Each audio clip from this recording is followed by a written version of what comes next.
Comment laisser partir quelqu'un qu'on aime? Comment laisser partir quelqu'un que vous aimez? Parfois, le cœur a ses raisons que la raison ignore. Et en fait, des fois, c'est très difficile de comprendre. Des fois, ce n'est pas la bonne personne pour vous, mais le cœur vous fait sentir que. Des fois, c'est une personne avec qui la relation serait super, de manière logique, mais le cœur n'y est pas. Le cœur, l'émotion, l'amour, ce qu'on appelle l'amour, il ne veut pas toujours le mieux pour vous. Parfois, on a des névroses profondes et on peut ressentir de l'amour que pour des mecs qui nous tabassent. Et effectivement, tant qu'on n'a pas résolu ce trauma, ce traumatisme, ce schéma d'enfance, on aura du mal à être amoureuse des mecs bien.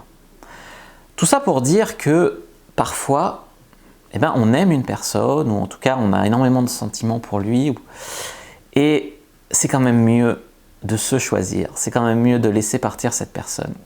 C'est ce que je vous explique dans un instant. Mais avant de commencer, je vous offre un guide gratuit sur la séduction ainsi qu'une série de conseils gratuits eux aussi par email. Pour les recevoir, si vous êtes intéressé, c'est très simple. Cliquez sur le premier lien dans la description de la vidéo. Si vous êtes motivé, vous le trouverez. Abonnez-vous et activez la cloche parce que si vous ne le faites pas, YouTube ne vous préviendra pas à la sortie des prochaines vidéos et vous allez rater des pépites. Mettez un like pour me faire savoir que vous pensez que cette vidéo est utile et pour que j'en fasse d'autres comme ça ou sur ce thème-là. Si vous pensez que ce contenu est utile, partagez-le en public ou en privé, je comprendrai. Vous pouvez aussi me laisser un commentaire, je les lis tous et j'y répondrai avec grand plaisir.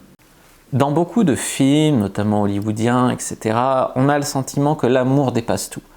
L'amour dépasse les classes sociales, l'amour dépasse les maladies, l'amour dépasse la distance géographique, l'amour dépasse les névroses des uns et des autres, l'amour dépasse les problèmes de ci, de ça, d'argent, de je sais pas quoi. L'amour dépasse tout dans les films, l'amour est au-dessus de tout. Tout est possible dès lors qu'on est amoureux, blablabla. Et je veux pas être un trouble-fête, mais dans la vraie vie, combien de personnes ont souffert à cause de ça? Moi le premier.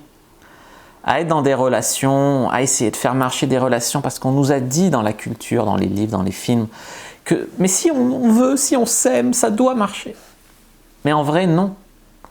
En vrai, c'est pas parce qu'on s'aime que ça va marcher. Et ça peut faire très très mal, ça peut faire tomber très haut, on peut s'accrocher pendant longtemps et la chute, elle fait encore plus mal derrière. Et ça, c'est un truc à bien comprendre. Parfois, on ressent l'amour au premier regard ou l'amour à la première baise. Et je mets un peu de légèreté là-dedans, mais c'est vrai. Et au final, la relation, elle est complètement toxique. La relation, c'est des disputes, tout le monde souffre, etc. Parfois, la relation, tant qu'on ne creuse pas, ça va, mais on sent qu'il y a des incompatibilités au fond, des incompatibilités religieuses, politiques, d'avenir, des choses qui font que, même si on est bien ensemble, on sait au fond de nous qu'il va y avoir des problèmes et que ça va poser un problème et que même s'il y a une alchimie sexuelle ou amoureuse ou physique, ça n'y changera rien. L'alchimie, l'amour, tout ça, ça ne peut pas tout surmonter.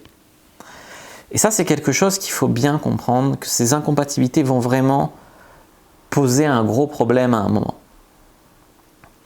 Parce que on est dans une relation avec... au nom de l'amour, au nom de l'alchimie, on veut que la relation, elle marche et on renie nos valeurs. On renie qui on est. On souffre pour la faire marcher, mais pourquoi ça ne marche pas?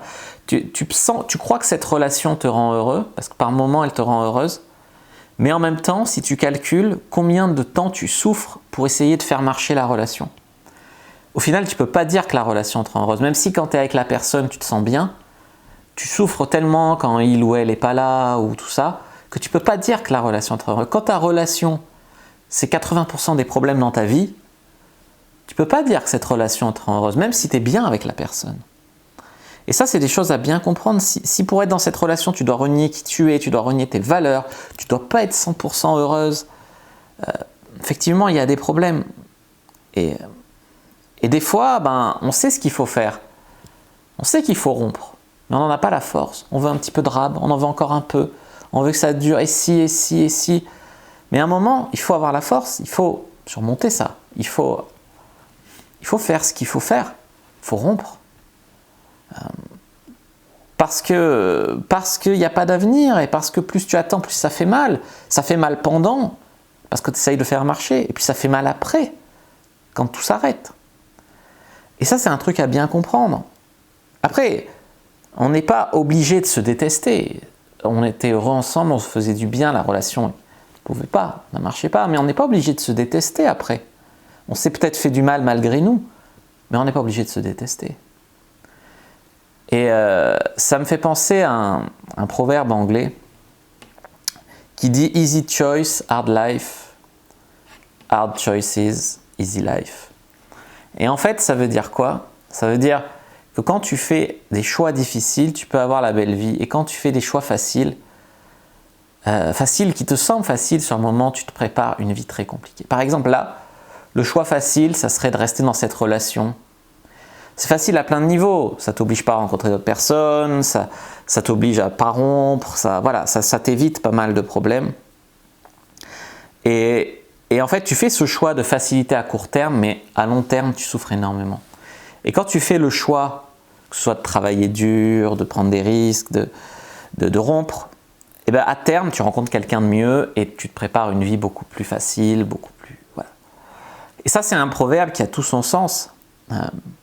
Mais prenons l'exemple, une cliente qui était avec ce qu'on appelle un pervers narcissique, pour ce que ça existe, mais il y a des fois où il y a des mecs qui sont vraiment manipulateurs, ils sont vraiment toxiques. Et la fille, elle en était folle. Et effectivement, elle me dit, ouais, comment faire pour qu'il change? Comment faire pour que la relation soit heureuse dedans? Il n'y a rien à faire. Tu es avec un mec hyper toxique, qui te rabaisse, qui te fait du mal, tu t'accroches, qu'est-ce que tu veux faire? Le seul conseil à lui donner, c'était de mettre fin à la relation. Donc, choix difficile pour se préparer ensuite une vie plus facile, où tu travailles sur toi, tu n'es plus attiré par ce genre de mec, tu rencontres quelqu'un de bien et tu as une belle vie.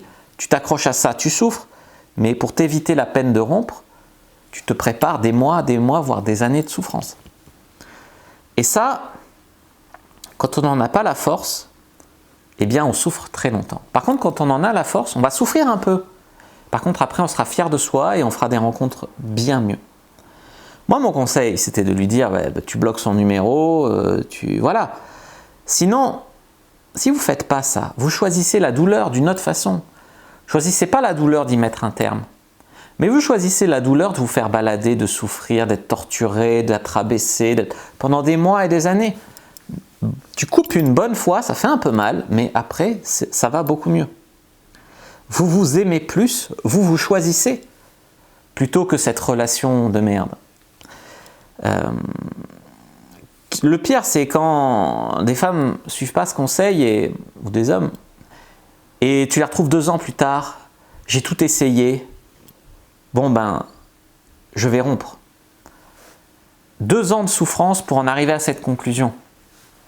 Alors je ne dis pas qu'il faut faire aucun effort, qu'il faut larguer au premier signe, on peut faire un petit effort, mais il ne faut pas que ça dure dans le temps aussi longtemps. Quand ça ne marche pas, ça ne marche pas. Vous avez essayé de discuter, quand vous avez essayé de poser des limites, que ça ne marche pas, ça ne marche pas. C'est même mieux des fois pour lui. Si, mettons, c'est un mec bien, vous êtes une fille bien, mais c'est juste des incompatibilités. Arrêtez de vous faire souffrir mutuellement dans une relation qui ne va nulle part. Ça peut être aussi mieux pour lui. Voilà. On va terminer là-dessus. Easy choice, hard life. Hard choice, easy life.